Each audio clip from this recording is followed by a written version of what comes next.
Bonjour, Marie-Pierre Charnot. Aujourd'hui, je vais vous parler des émotions. Car voilà, on parle beaucoup de la pensée positive.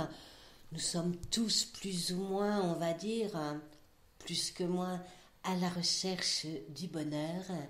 Savez-vous que les pensées sont des gouttes d'eau en comparaison de vos émotions? Les émotions ne sont ni positives ni négatives. Elles apportent un sentiment de bien-être ou de mal-être. Elles proviennent de vos ressentis, de votre perception du monde extérieur. Elles déclenchent des phénomènes physiques.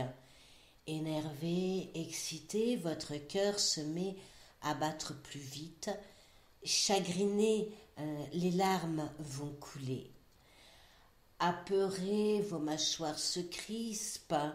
Heureux, votre visage se détend, vous souriez.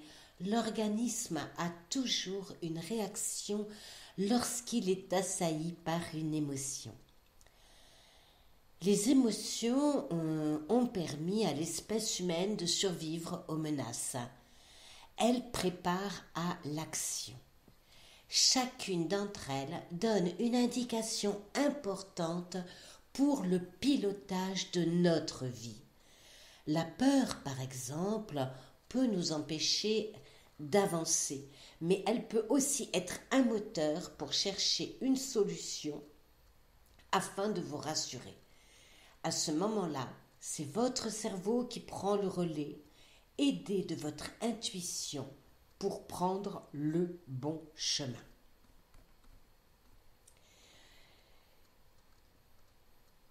Tout d'abord, il ne faut jamais nier ni refouler vos émotions car elles sont porteuses d'un message qui requiert toute votre attention.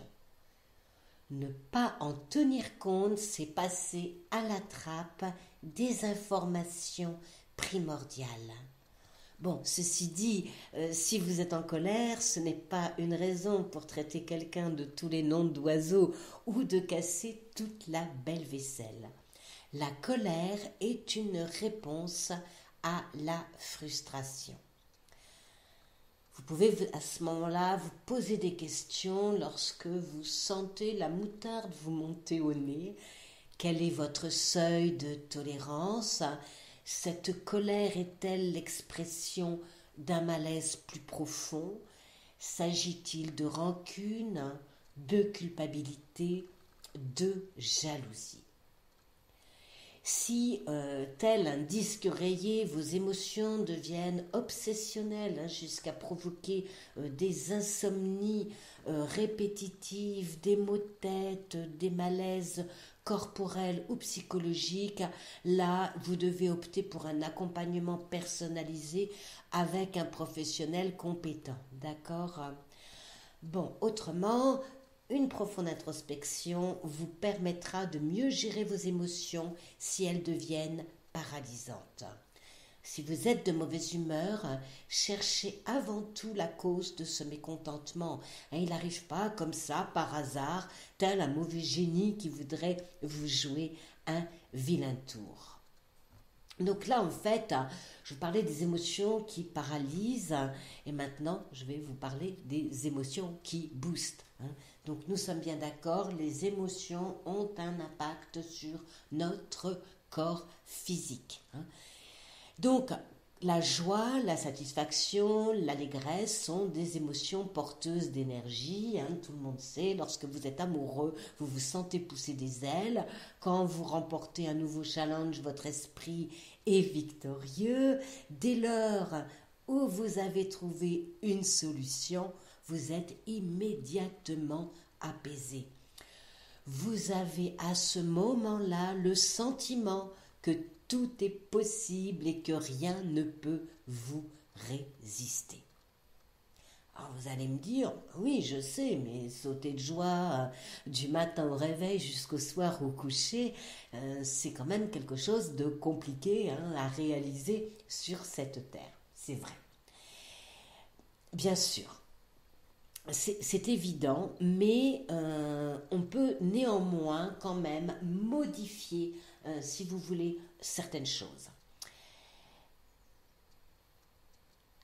Votre humeur, vos émotions, d'accord, ont des répercussions sur la façon dont vous allez vivre votre journée. Alors, nous sommes tous confrontés aux aléas de la vie, aux événements extérieurs, aux pressions de notre entourage. C'est juste mission impossible d'être bonne humeur 24 heures sur 24, 365 jours sur 366.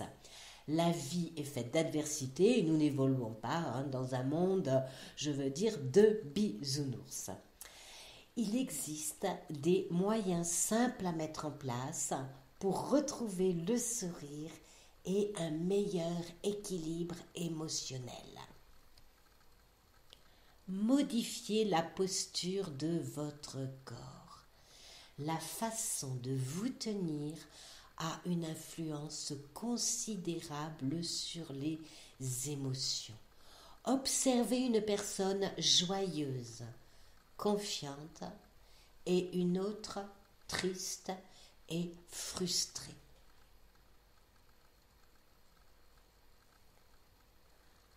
Vos épaules légèrement en arrière, le dos droit et la tête relevés, vous ressentirez en quelques minutes un changement sur votre humeur. Modifiez l'expression de votre visage, comme pour votre corps, en déplissant votre front, en desserrant vos mâchoires, en relâchant les crispations de votre frimousse, vous obtiendrez un bienfait de mieux-être quasi immédiat. Sautez sur un trampoline. Si vous habitez dans un appartement, il en existe des petits qui font très bien l'affaire. D'une part, cette pratique de 10 minutes par jour vous permettra de faire un peu de sport, si vous n'en faites pas. D'autre part, il améliore la concentration et la maîtrise de soi. Énoncez des affirmations positives. Personnellement, j'en choisis une que je répète régulièrement et puis une autre. Alors après, ça dépend. Je peux répéter la même pendant une seule journée. Pas toute la journée, je travaille, je suis comme beaucoup de monde, mais disons, je répète, 5-6 fois le matin, le midi, et puis le soir, avant de m'endormir. Ceci dit, je déconseille fortement le positivisme à outrance, car il a aussi ses contre-indications. L'inconscience du danger, les prises de risques sans mesure des conséquences, la négation des problèmes et la difficulté à se servir de son esprit critique. Quand je parle d'esprit critique, c'est pas dans le sens dire du mal ou être négatif. L'esprit critique, c'est peser le pour, peser le contre, afin de prendre les meilleures décisions possibles. Eh bien, à très vite.